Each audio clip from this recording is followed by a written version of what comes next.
Wally Triplett came to Happy Valley in the summer of 1945, and he officially is the first African American to play in a regular season varsity football game for Penn State. But only by a twist of fate.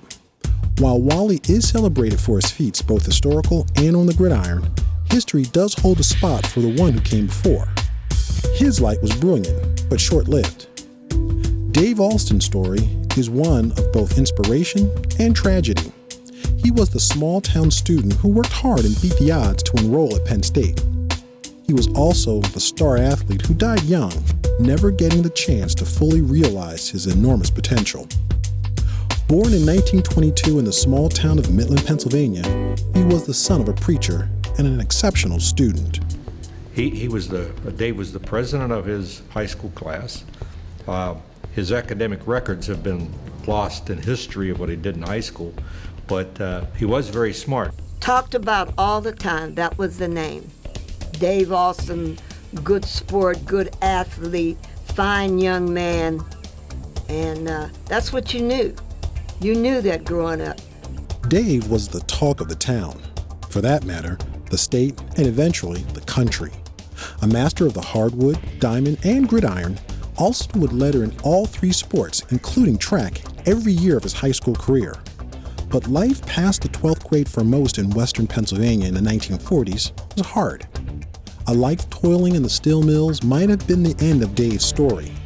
But Penn State, seeking to regain national gridiron prominence, sought out the talented Alston. He was actually recruited by a guy named Casey Jones. Casey Jones was a teammate of Bob Higgins back in the pre-World War I era, and then Casey Jones became a big Western Pennsylvania businessman. And when Penn State had de-emphasized football in the 1930s, all for academics, Casey Jones and a man named Jim Gilliam, they decided that the way to help get Penn State become a good football team, even though they had to de-emphasize football and couldn't recruit anymore, was to get these kids out of the coal mines and the steel mills and bring them to Penn State and to get them jobs in fraternities and workplaces downtown. College coaches who knew of Dave Alston could see the diamond in the rough, the potential for greatness. And luckily for Dave and his younger brother Harry, their father saw it also. He arranged for both sons to be taken as a package deal to play football and to attend school at Penn State. Bob Higgins described him as a combination of Jim Thorpe and some of the other great athletes back then. If Dave Alston had reached his potential, that not only Bob Higgins and the Penn State football family thought about him, but obviously the American sports writers thought of him after his freshman year at Penn State. We would be talking about Dave Alston in the same breath we'd be talking about John Capilouthi and Joe Paterno. Seemingly, everything was on track for Dave. The Nittany Lions junior varsity team finished the season undefeated.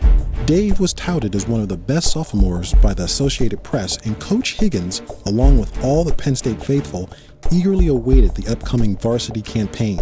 Alston was to be the linchpin to what would be, by all indications, a triumphant season. And this is where fate would take over. Life for the Alstons at Penn State was difficult. A lack of money and social life took its toll on younger brother Harry. Soon he left and went back to the steel mills, leaving his big brother to go it alone. Dave toughed it out, but he had his own issues to deal with as well. According to the Alston family, Dave impregnated a local Italian girl. He was subsequently threatened to never return to Midland or he would be killed. He never came any closer to his hometown than Pittsburgh, some 50 miles away. So with little money and nowhere to go for the summer, Dave may have been open to a sequence of events that would prove quite tragic. Well, at a prearranged time, I guess in the summer after his freshman year, he had scheduled a tonsillectomy. Now, tonsillectomies in this era were almost as common as having a shampoo. I mean, they did millions of them all over the country at the slightest indication that your tonsils were inflamed. So he goes in and believe me, they thought it was routine. The coaches thought it was routine. It was just, in and out. He was going to be in and out of the hospital, stay there a day or two. He reports for his surgery, which is scheduled for 9:30. By 11:30, he's dead. This is an ancient joke. Not that there's anything to joke about. I mean, the surgery was successful, but the patient died. There was some kind of clotting involved post-surgically, and Dave Alston never came out of the hospital. And it just shocked the Penn State community, and as the word spread, it shocked the college football world because of the potential of this guy starting to be mentioned by the newspapers. In the years to come, family, friends, and historians would question the events surrounding his death. Was there something sinister afoot? Did Dave have the surgery done just to see what it was like, satisfying the inquisitive nature of a pre-med student? Did he sustain internal injuries during a prior game where the opponents would cheap shot him well after the play was over? History probably will hold on to those answers. All we are left with is that Dave was gone. All the hype, all the potential, gone. Back in Midland, at the funeral, it was standing room only. Townspeople, friends, family, and a sizable contingent of Penn Staters led by head coach Bob Higgins. There wasn't a dry eye in the church. For In Motion, I'm Kurt Parker.